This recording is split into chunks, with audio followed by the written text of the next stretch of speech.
Not all superheroes wears capes. Some wear wellies. Wellies.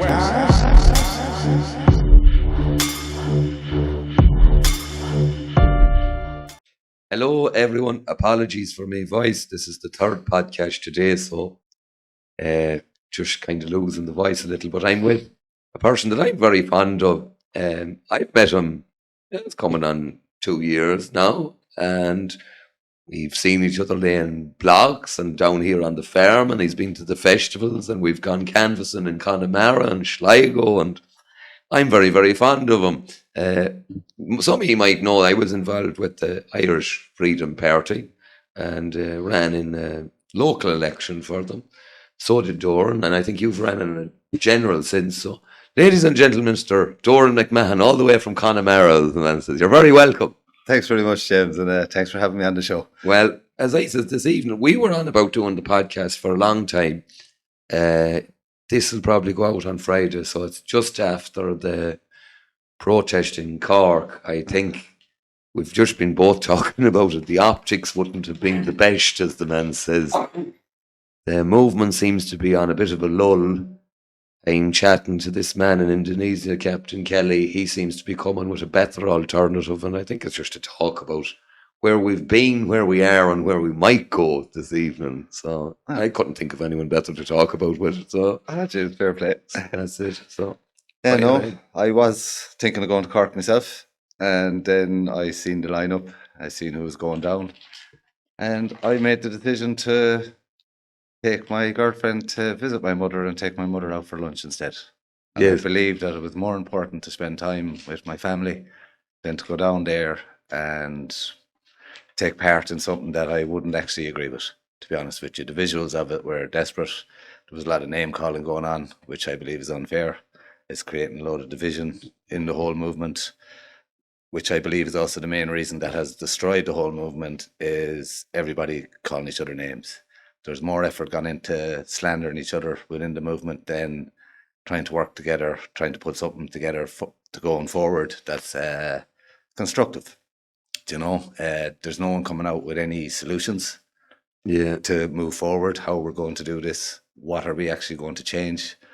No one's putting that effort into it. There's all these lads standing up talking at these protests. I haven't heard one solution.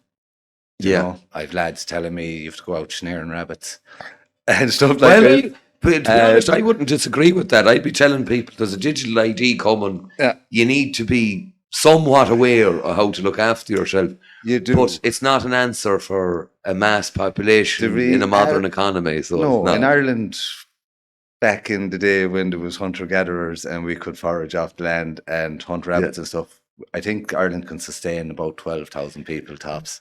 So if we get a load of lads now from Dublin coming down trying to snare rabbits and stuff, we won't have any bit of wildlife left within 2 weeks. No, but as I says, it's not the worst idea in the world for fellas to get back in touch with land. But when you have 5-6 million people in a modern economy, that's not a reality. No, it's not a reality, you know. Like we done it here. We talked about the digital currency, and we invited people. And you were great. You helped us build the compost and helped us plaster out the front. We were trying to tell people, you know, learn these skills, and then you can use these skills in your community. What we weren't saying is that, you know, everyone in Ireland now, that's it. The jig is up. Do you know? So, is it time, Doran, just for a clean slate and start again from naught with There's a lot of good different? people within the movement. There is, yeah. There's a lot of people in the movement that they might mean well, but they're doing more destruction and dragging it this way and dragging it that way. And it's like joining the circus. Yeah. You know, we've difficulties within our own party at the minute. We've had to remove our previous president. There's been 3 votes by the members to have him removed. Yeah. And it looks like we're still going to end up with the electoral commissioner to resolve the matter, which is basically burning the house down if he can't have it. Yeah. You know, it's making everybody unelectable, this whole online stuff. I even reckon everyone going online on the spaces on X and Yeah. chatting. So they're doing more falling out and creating more division than they're creating good. Well, you're a neutral view, Darren. That's exactly the way. Come into the microphone there, Darren, because That's- me and you sat down years ago. You went through it. You says, look at this, it's non-viable. You were very honest about it, Darren, and you says it's not appealing to Middle Ireland and all the rest of it years ago. And I was kind of saying, well, you have to keep battering at it, you know. Can I have your opinion? And you had hope back then, and then you totally just. I think seen politics was not going anywhere. No. Until now, because like But you see, I lived it. I seen that there was promises made and there was absolutely no funding. Yeah. There was no funding to do anything. Exactly, yeah. And all of a sudden, this man has came on the scenes. I've went over there and I went, oh, okay. Yeah. So you actually mean business. Yeah. Thank God. That's good. Like even when you ran with the IFP, I don't even think you could get posters like. No. Like that. No, it's nothing against them if you get me. But that was where the party was at. It didn't have money behind it. No, and like me and Doran were discussing. You don't have ability. No, but me and Doran were discussing it. Like there was, like, and I think this is true for all of those parties. If you joined as a member, there was a good chance you were running an election. Yeah. Because there was that few members, do you know? Yeah. So like that was your experience. It was pretty much my experience as well as kind of like, oh right, so you're part of the party now. Now you're running. It's the lack of resources because of the lack of funding. Candidate prepping for radio interviews, stuff like that. Yeah. You have to do that. You can't just expect someone to come off the street that shows an interest to be able to go and give a great radio interview. Yeah. Even if they study the policy. Yeah. You nearly want to prep them and ask them these questions. Yeah. And let them get it out a few times before you go sticking them on the radio. Yeah. And we were getting situations where we candidates going on the radio and they'd mess up a small bit. Yeah. You know, they're new to it. They're not politicians. They're not drilled for this stuff. And they'd make a mistake. And then they, from within inside the party, they were getting torn apart. Yeah. Rather than being told, it's grand, get over it. You made a mistake there. It's our fault. We should have prepped you for this. Yeah. You know, give them a bit of prepping. And that's kind of what I did during the general election. I wasn't nominated as the candidate coordinator, but I rang every candidate. I found out all their funds, who was able to put what in, how much time they had, stuff like that, and brought it all back to the AC. But you see, the funds our thing, leaders were it's already their own out funds. canvassing. You know, It's their own funds. it was That's- their own yeah. funds. Well, See, this is we the did bit- actually have a few of them got funding for a bit of stuff. Okay. That we did decide on to give certain members that we thought had a good chance.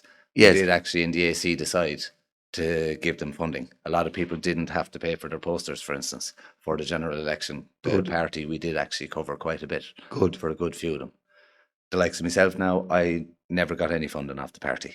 Well, I was about to say Which that's a was- positive change because I didn't see it. I know, I didn't. But I don't blame anyone for that. I think it was genuinely that there was a total lack of funds. There was a total lack of funds. There was a few candidates going to run that just couldn't run because they basically couldn't get 300 quid together. Not mind anything else, you know. They couldn't get the money together even to get a load of leaflets out and stuff like that. So, and then a lot of them, people that were willing to run, didn't have a car. So sure, how are you going to go out and canvass around the county if you don't even have a car? Do you know, this kind of thing? Yeah. But that is once again the lack of resources, the lack of membership. Like we have, I think, 490 something now paid up members, about 700 roughly on the thing. Some of them just need to renew the membership and stuff like that. But we're still at about 490 something paid up members. Well, let me put this to you, Doran. I think we were the first ones to feel the consequences of this government policy. Yeah. So you had a lot of people on lower incomes who felt the consequences first. Yeah. So we were pointing it out to people and shouting about it. Yeah. But the truth of the matter is, because you're lower income, you have no resources. Yeah. You're not able to get the right people on board. You're not able to take a lump of money and say, I'm going to put that now into an election. Yeah. I think now that all of a sudden Middle Ireland is becoming affected by the consequences of these actions. But Middle Ireland has a few pound. Do you get me? That's the truth. So you're going to have better I won't say better people, but they're better financed. So I have a bit of hope now, because now I'm having conversations with, the civil servant, the woman who works in the dole office, who's just like, hold on a second, we don't have tea bags or sugar in the office anymore.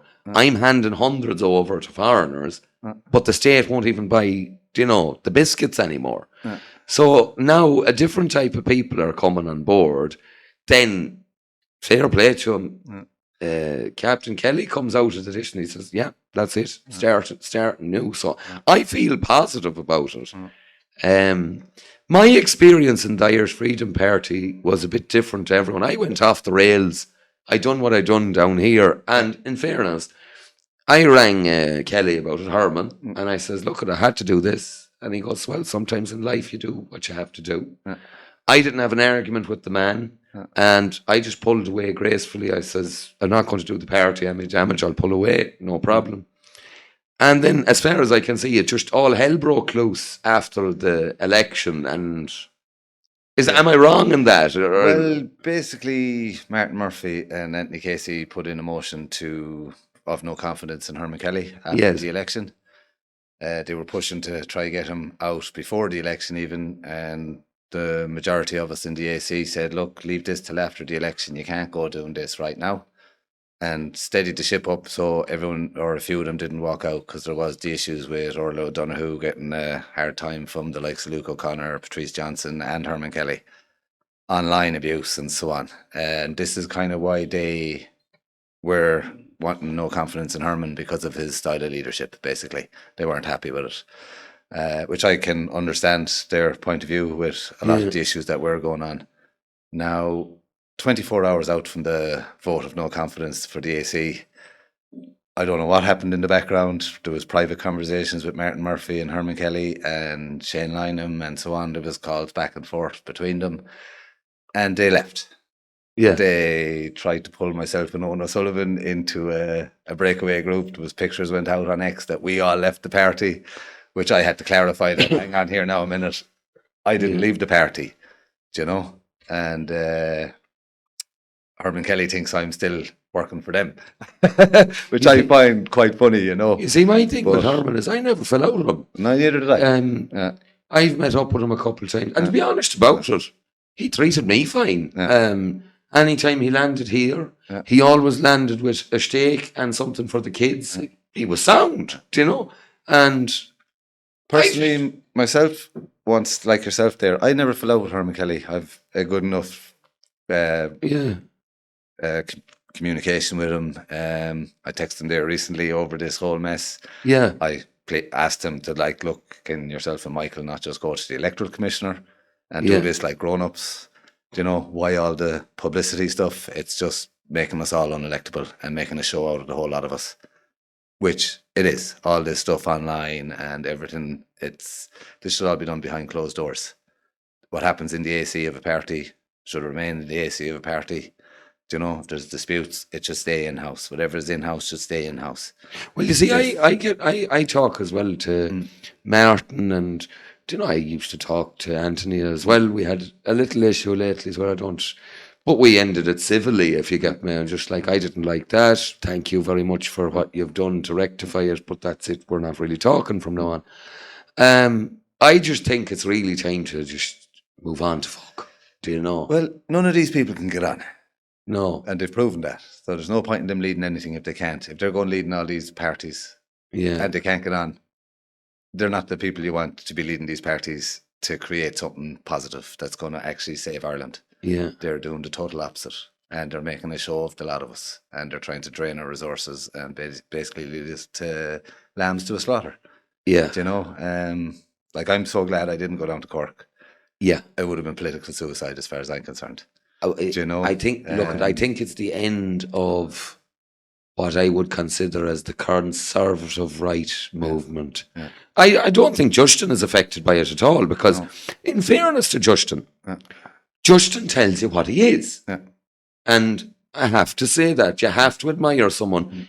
He outright says, I am a National Socialist. Yeah.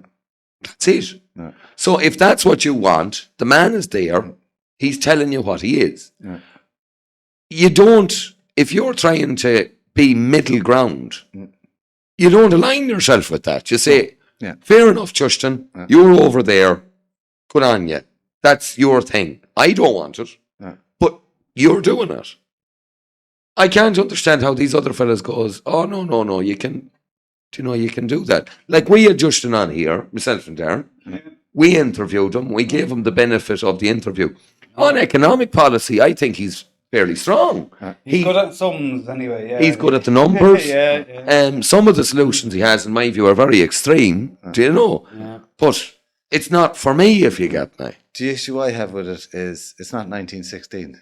And No, dressing but- up like 1916, going around the place. Yeah, but is- but Doran, let them do that. yes, but let them at it. We can't go down that road with them, No, or we can't No. entertain it ourselves, because like they'd be technically kind of more ethno-nationalists, Yes, which technically Justin Barrett has to go as well because he's an Anglo-Saxon. oh, Barrett is an Anglo-Saxon name, so sorry. that would be my issue there with that one. I don't know the man personally. I've no issues with the man personally. Everyone's entitled to their opinion. I don't believe in burning bridges. When meeting lads, I've gone to all the rallies all over the country, and with the intent to meet people and to get to know people and Yeah. make friends with people, Yeah, regardless of what party they're in, what their political stance is. If they're nationalists, I'll get to know them and I'll shake their hand, that kind of way. yeah. And I've supported from Waterford to Donegal all the rallies, But you see, And I've I'm got not, to as many I'm not as I can. interested in falling out with them at all. No. As far as I'm concerned, I've spoke to Justin. I spent damn near a half day with him. He is what he is, and he has no problem in telling you what he is. Now, what I'd say to him is, I disagree on certain things, but freedom of expression, freedom of beliefs, you are free to believe that. I want an Ireland where if you want to be that, you can. It's up to yourself. Yeah. I wouldn't align with it though. Yeah. I wouldn't go, let's march together. I'd say, no, we can't march together because we're totally different. So you take that and you go with that. As far as I'm concerned, Irish Freedom Party, Ireland First, what was the other one? People's The Irish Ireland. People. Irish Yeah. People. Yeah. What's the difference? There's no There's no difference. difference. There's no difference. Other than we actually have an AC, Yeah. proper AC, and we have our own constitution, Yeah. and we function properly. The rest of the parties don't actually have that. They do When you say have it. AC, Or Corlia. Our Corlia, Okay. High Council and governing body of the party. Well, in fairness Now, to them, the that's Irish the one people thing do. about the Irish Freedom Party. It was ran like a political party. It's just that there was fuck all funding and not enough members. Yeah. But other than that, it Other was than that, ran. it's ran correctly. Policies yes. weren't overly extreme either. No. I think it's just that what's gone on, it's all tarnished goods at this stage. Yeah. Do you know? It's all tarnished goods. Yeah. And sometimes with tarnished goods, you're as well to say, all right, it's no more than, you can have a car and it looked the part, all the rest of it, but it keeps breaking down. So at some stage, you're left with the choice. Well, do I keep getting into the car that keeps breaking down, or do I say, time to move on? There's another car over there. Like I did there a few Exactly. weeks ago. Yeah, had to be done, yeah. I think the blocks is paying. There's no doubt about it. He has a good wagon now. But, you ran in Connemara, and we had a fantastic evening in Connemara. That is correct, yeah. It was fucking savage. Where was the one we started? The Nad Bear, The wasn't Nad it? Bear in Spittle. And there was an old man from that island marching through or that. Yeah. Yeah. And I sat with him. Yeah. And the one thing he said is, you're great lads. I'm going to give that man a tick. But I have never fucking heard of this party before this evening, Yeah. And we went all through Connemara. And I thought to myself, most of the men we spoke to agreed with us. Yeah. But they hadn't heard. They hadn't heard of the party. And you see, that's where the funding comes in. That's where the funding comes in, yeah. We basically only got out on, say, X, Facebook, stuff like that. Yeah. It was only more for the general. When my Facebook page took off, I would have only had like 600 friends or whatever on that point, and now it's whatever maxed out kind of thing. You allowed 5,000 or whatever. But as soon as I ran for the general, it was a total different story. All your media pages and stuff, they all like doubled in membership straight away and followers and all that kind of stuff. But you see, all of these social media platforms, offer the opportunity to pay for it. Yeah. The truth of the matter, I've never done it because I've never said, I'm not doing that, I'm not paying for friends or that. But if you had enough funding, it's a very wise thing to do. If you had enough you'll funding. get to more people. And basically what we were trying to do was just get out the message. Like, I never for 1 second thought I'd get elected in Connemara. I'm not from there. I don't speak Irish. But you've been practicing the Gaeilge since, haven't you? I have 2 little boys there that are Gaelgaries, and they're in the Irish schools and everything. They're learning Irish, so I have to learn bits of it. And I was working for a lad there for 3 years from Lettermullen, and they'd all speak Irish all day. So I do understand a good bit of it. It's just a matter of breaking the seal of actually going, getting a few lessons and actually speaking it. Yeah. I've a lot of words in it and stuff. I would have done it in primary school. Yeah. You know, in Clare, we didn't grow up in a Gaeltacht, so. Yeah. But my man's German, you see, so I have fluent German. Yes. Which is quite funny. Unsprechen the Dutch, huh? And that was the funniest thing when I joined the party. I met Herman and he was like, oh, you know, you're going to get called a Nazi now. I laughed and I was like, Asher, I've been getting called a Nazi my whole life. Well, you see, the truth of the matter, as far as I can see, is it is finished. Do you know? I think the Cork thing to me was find a nail in the was coffin. a dying kick. It was a dying kick, to be honest about it. And there's a thing coming up shortly now. I think Blockade Ireland or that, and I don't. That's what's his name, John Malloy. I have great respect for John Malloy, and stuff, but I just believe that there's the wrong people surrounding him right now. And it's not having the effect that we want it to have with the protest, the lockdown. And I just don't believe there's enough people going to get on board with it, especially after the situation in Cork with lads with balaclavas on, stuff like that.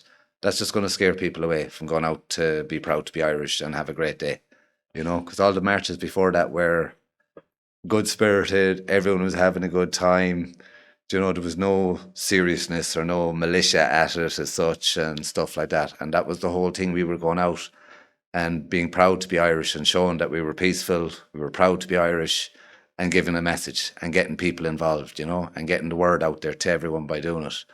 And I believe the way it's gone, it's going to just create another split, another division in it. And as you said, it's gone down, nothing's going to become out of it. These people are now unelectable. You see, you know when you had the big protests in Dublin, right? And Justin's crowds were at them. But they were attending. They were there, and you're entitled to go wherever you want. It's no bother at all. But I think at this one, they were just front and centre. They were at the very front of it and leading it to somewhat. And I don't think, do you know, if let's say I'm civil servant Mary, I can't align with that. No. I can't align with... No, the one thing since I've joined the whole right-wing movement as such, we don't have enough nationalists on the island to actually make anything of this. Even if we all unite, we're still miles the underdog. We need to unite the people of Ireland. Everybody. We're also a very diverse country. Right now, I work with a load of lads, and I have to say they're good lads. They're like me and you. They come from all over the world, but they didn't come here as refugees.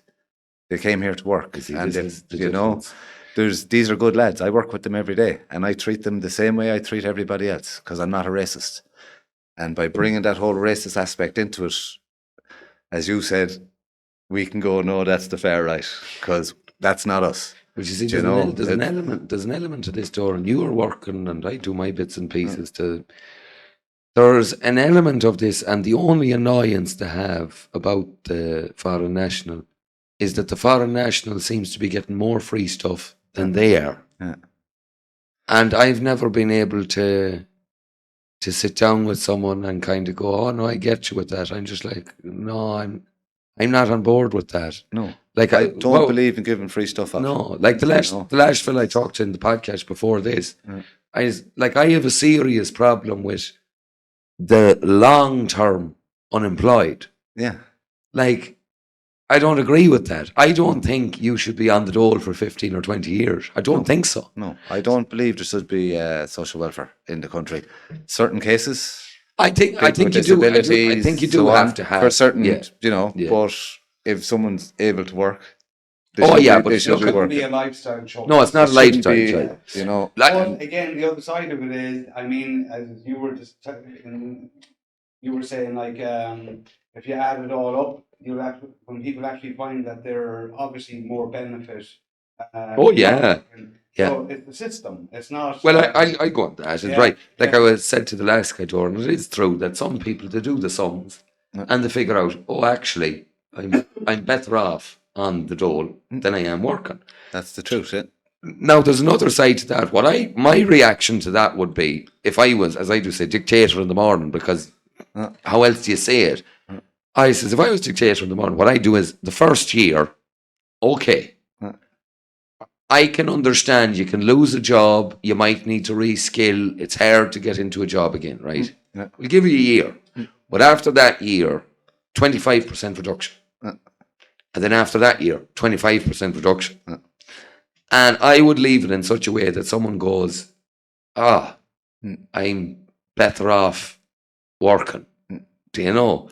Not this crack that's going on at the moment. But even if you look at the social welfare and you look what they get like 200 and something pound a week. Yeah.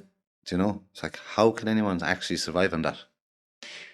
Do you know? But you see, right, there's how do they survive on that? An awful lot of them is the council house, the supplements on top of it.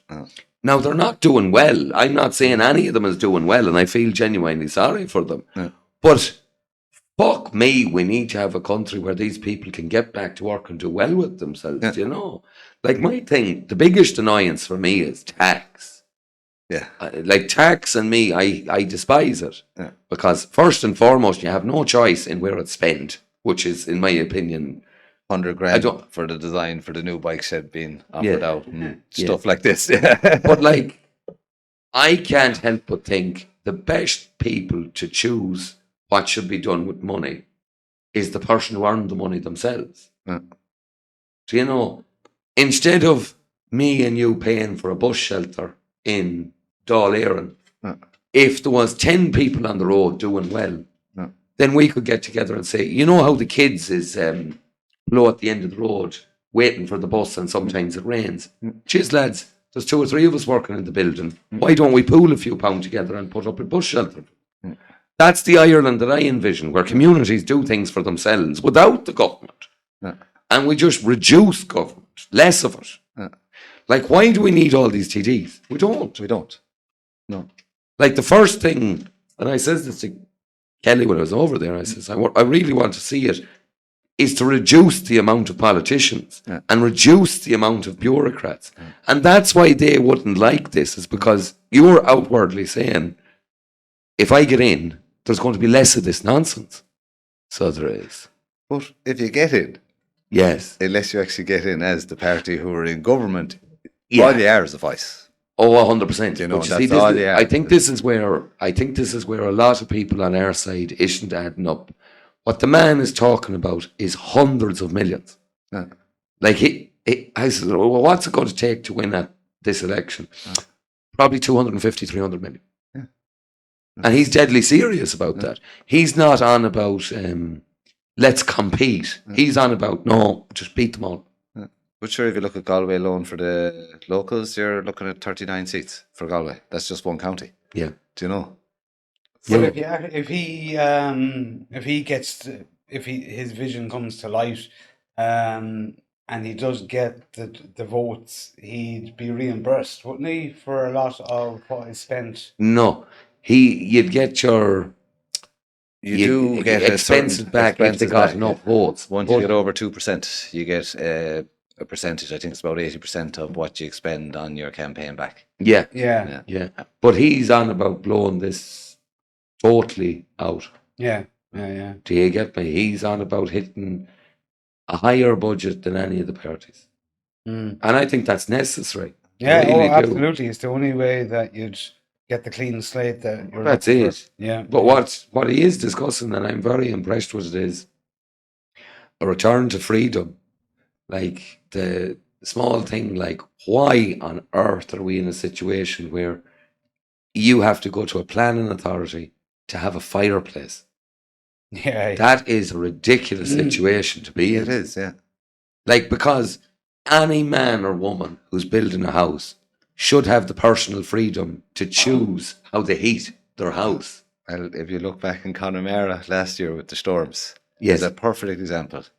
They gave all the grants to all the elderly people, retrofitted everything, blocked all their chimneys, but failed to put in the infrastructure to, if there's a storm. There's people back there, you know, on hospital beds in their own houses and stuff. No electricity, 3 weeks. Yeah, but that's when I was No down ways there. of getting up. You were down doing the poles. And so that happened to us 3 times last year. Yeah, I remember. No And power. what happened, and was frightening because people didn't expect it. Yeah. The snow stuck to the power lines, and because it was so cold, the weight of the snow snapped all the poles. So this can happen at the coldest time of the year, and no politician says, "Oh, I never thought of that. I never thought that when it's really, really cold, that's when the poles are liable to snap." Which for them poles should have been replaced 10 years ago. Well, there should have been aluminium poles anyways with As where they well, were, going but- through the bog and everything. It's yeah. Look at his ices. We could talk till the cows come home about the infrastructure in Ireland, but the truth of the matter is, I cannot for the life of me understand how the Irish people can't realise if they do not change very quickly, our country is going to be going under. Yeah. Oh, they're realising it there. I've noticed it on the site now.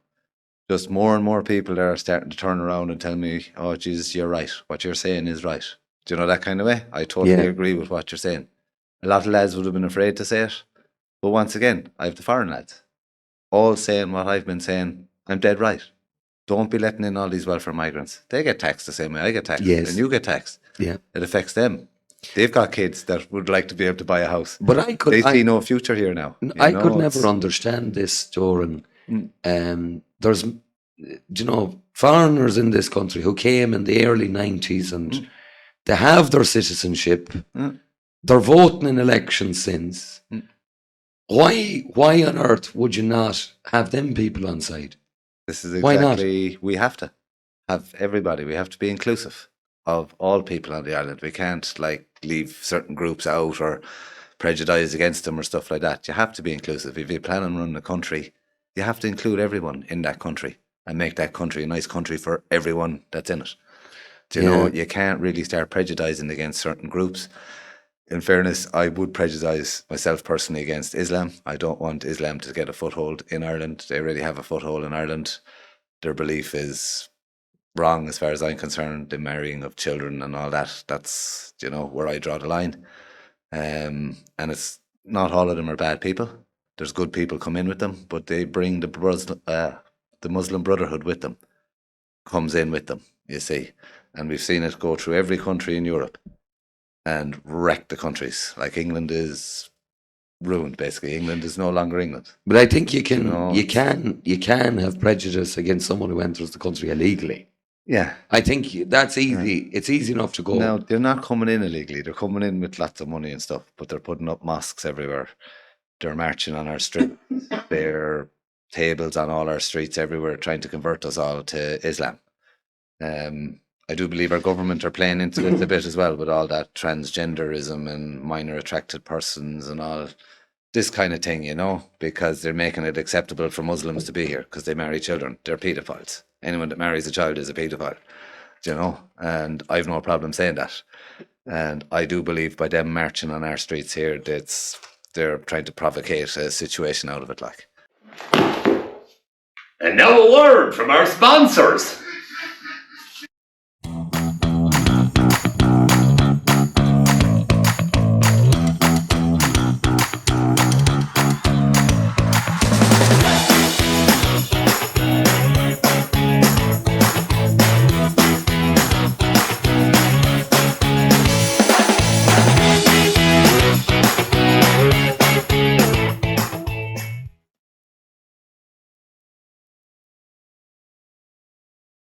You're probably always wondering what these bottles are all about. I'll give you a wee heads up.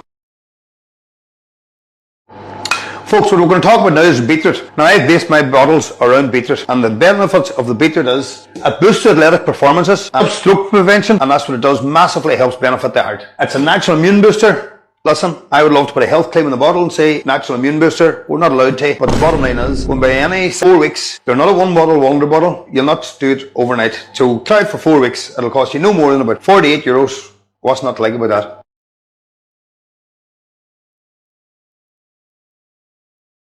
When the storm hits and the power goes out, you shouldn't be left stuck. The handcrafted Donnelly rocket stove gives you reliable cooking anywhere, anytime. Using just small bits of wood, it's efficient, eco-friendly, and built to last. Cook outdoors with confidence, whether it's for emergencies, camping, or everyday use. Order yours today at DonnellyStoves.com and use code ConwayEXP for €10 off your order. You know, and I'd feel intimidated by them coming to our streets doing that. And I think it's wrong. You know, I don't believe they should be allowed to build mosques here. If they want to come to our country and they want to respect our ways and so on, by all means come. But this, you seen the roundabout up the country there as well with the big Muslim symbols on it. Yeah. I think that's wrong. That's takeover. You know, especially in a country like Ireland that has fought for thousands of years for its independence and its freedom and its sovereignty. And this government have basically just sold us out. And they're inviting Islam in, they're allowing them onto Crow Park, where, you know, our countrymen have bled to death because of the troubles in this country. And I believe that's wrong. I believe they should be allowed to come here and work here like anybody else. No problem. But to put up your mosques and to be pushing it into everybody's face like that, I don't agree with that. And I just don't agree with the religion, basically. That's the issue I have with it. And it's also the Muslim Brotherhood that they bring with them. That we have already had a priest attacked in Galway, for instance. You know, guards stabbed in Dublin. Just running up and going, Allah Akbar. And, you know, there's no sense to these people. But that's what we're letting in. You know? It's a funny thing that Qatar and Dubai, the leaders of those countries, has been warning us about this. Yeah. They're fully aware of what extremism is, and they keep it down. Yeah. And they can't understand how we don't seem to get it or something. Or the majority of Irish people don't seem to get it. They seem to think we're saying all foreigners out. We're not saying that. We're saying control the amount coming in. You know, we have to take care of our own people as well. The highest housing crisis we've ever had in the country. Do you know? What do you think the solution is at the moment? It's such a mess, James, that even if a load of people that could work together and a dedicated government got into place, I was saying it during my election campaign, that if we close the border right now and don't let anybody in other than skilled workers that we need in certain fields in construction, say, on work permit visas, if we close the borders right now, it'll take us 10 years of building 35,000 houses a year to meet our demand. We need 250,000 houses to come onto the market to relieve the housing crisis. And this is not counting about all the children that are going to grow up in the next 10 years and want to start their own family and buy a house and stuff. Now, what happened to the building? Because during the building, I think it was 60 or 70,000 houses. We can't build that. We won't. In Ireland, we don't have the workforce to build that. But that's what I'm saying, Doran. What in the name of God? How did these governments let all of them men leave? They basically the same way they're doing it with our doctors and nurses. They're letting them train here. We spend big money on training them. No sooner do they get qualified, they're gone, because they do a 39-hour week down in Australia or Canada. Yeah. And they get the same wage. You know, they can start a family, they can build a house, you know, and they can have a life, and they can go on holiday for the year. If they were to take a job here, they wouldn't be able to afford a house, even if the two of them put their budget together. You know, if they have a kid or two, they're pretty screwed. They're going to be stuck in rental for the rest of their life. Most of them have to live at home with their parents, you know, and this is why they're leaving in their drones, because there's no future here for them. They can't afford it. And even on, like yourself now, when your kids grow up, they're going to try to make it impossible for them to build on the family land. Yeah. Do you know, that was not one of my arguments. The Green Party want everyone to move into housing estates. 15-minute cities. 15-minute cities. They want people from Connemara to be travelling in on e-scooters and nonsense like this, do you know. People in the countryside want to be able to live in the countryside. They want to be able to open up their front door, look down into a field or down into the valley without looking in, you know. 10 families, wasn't it? And Well, the best one I ever heard was reintroduce wolves Yeah. and get the kids to walk to school. And I was like, "Oh, fair enough here now, Eamon. This ain't going to work out." Do you ever miss the boom? I do sometimes. well, right now there's a boom again. There's great money in building foreigners' Yeah. houses, and I'm guilty for that. Yeah. Like I was down in Port 900 units going in. And this was another thing I was giving out about, is they're throwing up houses everywhere, but they're not putting in the infrastructure. We get most of our electricity from France, which is nuclear power, right? Yeah. So 900 units there in Port, the whole estate sold by the first 10 of them. You build 10 of them, they all come in and they're sold out before they're even built, right? Everyone's got their key, and now they don't have the infrastructure to turn on the water or the electricity, because we don't have the power lines in the country. So it's going to take all these people who bought all those houses another 6 months before they've even electricity. And this is a perfect example of our government putting the cart before the horse. And they keep doing it. Like buying printer machines before they even measure it to see if it can fit in the building. They spent thousands on a printer machine and it didn't even fit in the Well, building. you see, It's the simple things, and they're getting them all wrong. they are. The hospital. The hospital, The fucking children's hospital. Like, I mean, Yeah, but you see, I think people are making the presumption that they're getting it wrong, when in actual fact they're just corrupt. oh, totally. Oh, it's yeah. You know, like the hospital. Yeah, I do put my head in my hands when I hear people on about it, and they go, "How could you possibly get that wrong?" And I go, Yeah. "It's not going wrong. It's going perfect." Yeah. Because what happens Plan is to go wrong. the contractor puts in the price. You get a bit, I get a bit, everyone gets a bit. We're all happy here. They're dish the money out. Like, people need to understand. Like, the contracts are written for us to lose. Do you know what I mean? They're open checks, really, them Yeah. contracts. Like, But like, it's a simple thing. Like, you're a block layer, right? Here's the two choices, right? And like, I'm going to be perfectly honest. This is going on all around the country, right? Doran, I want you to do so many blocks outside this school. Okay, Doran comes back with a price. The price is, let's say it's 10,000, right? It's 10,000. And I go, 10,000 isn't really cutting it. I'll tell you what, give me a price for 17. I'll give you 3.5 on top, and I'll take 3.5 top myself, because I'm getting paid to sign off on this. It takes a very strong person to go, no. And if you go no, you're not going to get the job. Because I'll find someone who will say yes. Yeah. And that's how it works. And that's how it works. That's exactly And how it works. when we're standing back looking at these fucking hospitals and that going wrong, people need to be conscious. That's what's going on. Yeah. I worked on Alder Hay Hospital in Liverpool. Yeah. It was a good job. It was ran straight. But the guy who was over the job was a very serious man who took his career seriously, and he wouldn't be engaging in that kind of shit. Yeah. They called him the monk. Yeah. Not like the monk coach. They called him the monk because he was doing nothing wrong. He was going around checking, why aren't you doing this? There was meetings in the morning where he goes, there's so many sick kids who need this hospital fucking today, and you need to get your act together and get it done. Yeah.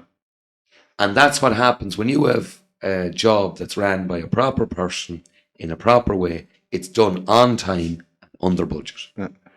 Unfortunately, in Ireland at the moment, we have very few people who are worried about on time and under budget. Yeah. The only ones that are is the private sector, Yeah. because their profit depends on it. Yeah. Well, the lad I'd work for now, he put in a price, and if he meets his targets, he gets the price. If he doesn't meet the targets, He gets fined. He loses a percent, like. Yeah. And that's how it works when you're pricing these big jobs, like. And that's why we've big pressure on the whole time on us now to meet the fucking quotas, like, you know, that But kind you of see, way. with that hospital, Yeah. all of the contracts were left so loose-ended that when the government goes to find BAM just sends back, well, you didn't give us the cable on time. So how was I meant to do it when you didn't have the cable there on time? That's it, I'm avoiding that fine. Believe that hospital is costing nearly 3.5 million per room, empty, before it's fitted with any beds or any of the equipment. and some of the rooms weren't even, the doors weren't wide enough for wheelchair users in an area that's designed for a wheelchair. You know, it's like the stories coming out of there. Is Well, there's another side to it too, that like when you go to, Qatar or one of these places, and you see a high-rise building just put up, done. Why would you do a new building in an area where you're going to undermine all of the structures around that area? Like, the place to have that hospital was in a green field in the middle of the country. If you wanted this done quickly, that's where you had to have it. Or at least outside Dublin. Anyone from the country on the could get M50 it, someplace where you could get to it. No, as I says, but again, that was something to do with the land deal as well, I'd say. Well, again, you see, what we're thinking about is we're thinking, how can you do this well? What we need to get our headset into is, because this is their headset, is how can you do this in such a way that it gives you reasonable excuse to drain as much money off the project and put it in your back pocket as possible. I know. We'll come up with an idea and we'll design it in the shape of a big eye. Yeah, the Illuminati eye. The fellas that are shuttering love curves. Yeah. They just love curves. This is the one thing that gives me real hope, Doran. There is a lot of people, good people on our side. They're in construction, they're in farming, they're in, they're in corporate companies as well. They just haven't came to the fore. And I think if they get a new option, that they're not aligned with some of the fucking absolute lunacy that went on. Well, I think if there's a new option comes up, that's a genuine option. Yeah. That's been done serious. There's funding there. All this nonsense gets cut out of in-house fighting and name calling and, you know, TikTok warriors, basically. Yeah. Because that's basically all they are. It's TikTok leader warriors, and they're not anything else. They haven't actually done anything. Yeah. And I think if something more serious comes to the fort, I believe they're going to get the full right-wing vote anyway. I think so, you know, as well, and I've spoken to... kind of what we were trying to do was to merge them all and get all the good people together and try to put something actually that we can get elected with. Yeah. Proper policies, proper... basically getting everyone involved, not just the nationalist movement. The nationalist movement is not big enough in Ireland to win an election. No. You'll get the odd councillor in here and there maybe, and that's all we'll have to vote for. Well, a lady contacted me the other evening and she says, do you know what's going to be your policy on immigration? And to be honest, none of the policy is written yet. Yeah. So I could only give her, well, it's not written yet, but I imagine it'll follow this line. Yeah. She goes, oh, that's not strong enough for me. And I went, that's fine. Yeah. Then you have the National Party or Clonaireann. Yeah. You have an option. No, ye need to have their policy. And I went, no, I don't. You have your option. Yeah.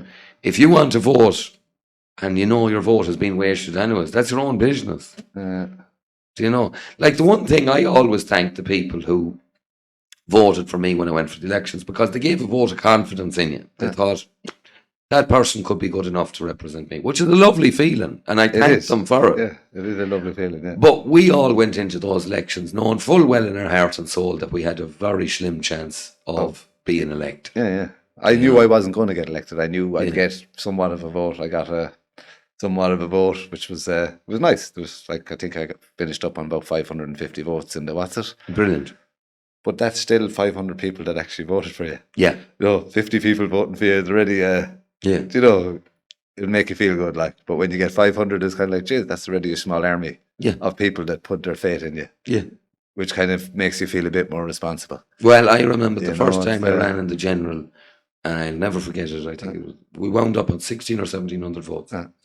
But Ocean FM the week before, they had their genius on, and he was telling them who'd get what, and he goes, myself and a couple others, he says, they won't get over 100 votes. And I actually thought, geez, I'd be delighted with 100 votes, because that meant that your own family had voted for you, maybe a few neighbours, that, And anyways, as it turned out, we got more than Labour, former minister.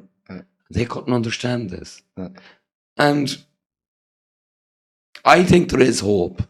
I think a lot of what we said has came through.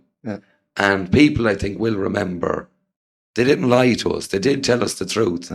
And we didn't like them for it at the time. We told them they were lunatics and that. And they weren't. But that's what I'm seeing around the place now. A lot of people that would have half shunned me because of it are now starting to realise that, oh no, he was actually right in what he was saying. Because they're seeing it. The simple fact their flag is now supposedly racist and all this kind of stuff. Yeah. Do you know? And they're seeing that that's all coming out now. And they're going, sure, he was talking about that last year. Do you know? Yeah. And there's loads of things still coming. The digital ID, the right to housing for all bills, they're all still in the pipeline. They're all going to come. And the thing with that digital ID is, the scary thing is the vaccine will be part of that. Yeah. If you don't have your digital ID, you won't be walking onto site. Like, I already have a facial recognition gate I go through every morning to get in and out of site. It has all my details. I can walk onto any current site now anywhere in the country and the gates will recognise me. Isn't that insane? They'll know if my safe pass is in date and my manual handling is in date. But the next step with the digital ID will be, I won't get through that turnstile without my digital ID. And if you haven't had your vaccine... If I haven't had my vaccine, I will also not be going through that turnstile. You know, and that's what we're looking at. And that's how they're going to try to force us to do everything. And they're going to do it in small steps at the time. You know, the same way with the mobile, the way they did it. If I would have said to you 10 years ago, your mobile phone will listen to everything you say. Yeah. You would have told me I was mad in the head. The mobiles listen to everything we say. Like chatting to one of the lads there at work today. And sure, he goes out to the car, and what's the first thing that pops up on his phone? What he was talking about. What we were talking about. You know? And I've had that even, I was asking my friend there the last day, where can I stream a certain thing? And he was like, oh, I'm not sure. Put the phone away straight up. Now TV, the thing I was talking to him about, telling me, you know, that's where you can stream it. The algorithm on the phone, they've admitted to that. They do listen to you. Well, it's put, you see, in all the terms and conditions, it's put very plainly to you. Yeah. It's active listening or that. Yeah. And then, sure, we've Drew Harris now, as one of his last moves, he put a special unit onto the right wing to see how we organise and so on, and gave them special powers to tap our phones and so on. And well, he won't need a special unit because... Not that complicated. As far as I can see, at the moment, you have someone who's willing to back it, and there'll be meetings in every county, there'll be comings in every county, and there'll be a new party, and there'll be But that's not the right wing, though. Hmm? That's not the right wing. No. But everything is. Do you get me? If you're not them, they're going to depict you as that's what you are. So you have to be conscious of that. But the perfect situation for ourselves is to point, you know, the likes of Justin and that, and say, no, that's where it is. If you want it, that's where it is. You know? Doran will finish up the first podcast and we'll head to Patreon. Everyone who supports us on Patreon and Spotify, thank you very much. I'm sorry about my voice today. As I said, this is the third podcast today, so the voice is giving in a little bit, but thank you to all of you.